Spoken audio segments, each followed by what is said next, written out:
Brought to you by Probo. ऐसे ही हाँ और ना का गेम है Probo, the power of yes and no. The activity on this platform may be habit forming or financially risky. Participate responsibly. तो विनेश फोगाट को medal मिलेगा या नहीं मिलेगा, फैसला आज हो सकता है। विनेश फोगाट ने, आपको पता है, कल अपील करी थी इस फैसले के खिलाफ जो इंटरनेशनल ओलंपिक कमेटी UWW यानी इंटरनेशनल रेसलिंग बॉडी जो है, उनकी इस डिसीजन के खिलाफ, जिस डिसीजन से वो डिस्क्वालीफाई हो गई हैं। और विनेश ने इस मुद्दे को कैस यानी court of arbitration for sport के सामने रखा है। कहा है कि मुझे कम से कम सिल्वर मिलना चाहिए। अब रेट्रोस्पेक्टिवली उनको सिल्वर मेडल मिल सकता है या नहीं मिल सकता है, ये कैस का फैसला होगा। कैस होता क्या है? कैस जो है वो एक अदालत होती है, एक इंडिपेंडेंट ऑटोनॉमस बॉडी होती है, जिसका फैसला जो है वो IOC पे भी मान्य होगा और उसका फैसला UWW यानी इंटरनेशनल रेसलिंग बॉडी जो है उन पर भी लागू होगा। तो क्या कैस विनेश के फेवर में फैसला कर सकती है? डिपेंड करता है कि आपकी दलील कौन लड़ रहा है। तो जैसे मैंने कहा, ये अदालत ही होती है, तो वहां पर भी लॉयर्स जाते हैं, आपके लिए लॉयर्स लड़ते हैं।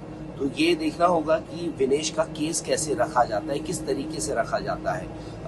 UWW के प्रेसिडेंट जो है यानी UWW ने कल एक स्टेटमेंट जारी किया था। उन्होंने बताया कि PT उषा जो IOA की प्रेसिडेंट है, WFI यानी रेसलिंग फेडरेशन ऑफ इंडिया के प्रेसिडेंट संजय सिंह, इन लोगों के साथ जो उनकी मीटिंग हुई, उन्होंने कहा कि एक एक करके उन्होंने बताया कि क्या बातें हुई। तो विनेश ने भी वही दलील रखी है जो PT उषा ने रखी थी कल UWW के चीफ के सामने। उसमें उन्होंने ये कहा था कि ठीक है, आप इनके दूसरे दिन के रिजल्ट्स खत्म कर रहे हैं, इनवैलिडेट नहीं कर रहे हैं दूसरे दिन के, ठीक है, कोई बात नहीं, जिसमें वो लड़ी ही नहीं।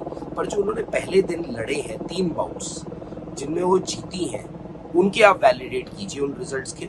और उन रिजल्ट्स के तहत विनेश पहले दिन जब अपना सेमीफाइनल जीती तो वो फाइनल में पहुंच गई थी। द मोमेंट वो फाइनल में पहुंच गई, उनको वो सिल्वर मेडल के लिए, कम से कम एक सिल्वर मेडल के लिए एलिजिबल हो गई थी, उन्होंने अश्योर कर लिया था। तो उनकी दलील यही है कि मुझे सिल्वर मेडल दिया जाए। खैर, उन्होंने रिटायरमेंट अनाउंस कर दी है। उनको माना जा रहा है कि भाई उनको ये मेडल मिलना चाहिए। पर कैस ये फैसला ले सकती है। और कभी कभार ये होता है कि ये जजमेंट जो होते हैं ये जल्दी आप फास्ट ट्रैक कोर्ट्स पे, कैस में, क्योंकि ओलंपिक्स में जो सेटअप होते हैं वो फास्ट ट्रैक कोर्ट्स होती है, वहां पर जल्दी आपको डिसीजन भी लिया जा सकता है। तो खैर, विनेश ने ये दलील अपनी रख दी है। बहुत लोगों का मानना है कि नहीं हो सकता है, क्योंकि रूल्स आपको परमिट नहीं करते हैं। जो UWW जो इंटरनेशनल बॉडी है, उनके चीफ कहते हैं कि भाई रूल्स तो आपको पहले से ही पता थे, आप compete करने आए थे तो आपको पता था, और पहले भी ऐसे हो चुका है कि आपको ओवरवेट खिलाड़ियों को बाहर निकाल दिया गया है। तो विनेश के साथ भी यही है। खैर, हमारी नजर इस पे बनी हुई है, हम आपको बताएंगे। आज विनेश के लिए ये दिन डिसाइड कर सकता है कि वो यहाँ पेरिस से खाली हाथ जाएगी या फिर एक सिल्वर मेडल लेकर जाएगी। मैच से जुड़े आपके हर सवाल का हम देंगे जवाब। जानने के लिए हर update, live analysis, special interviews, download कीजिए स्पोर्ट्स तक ऐप।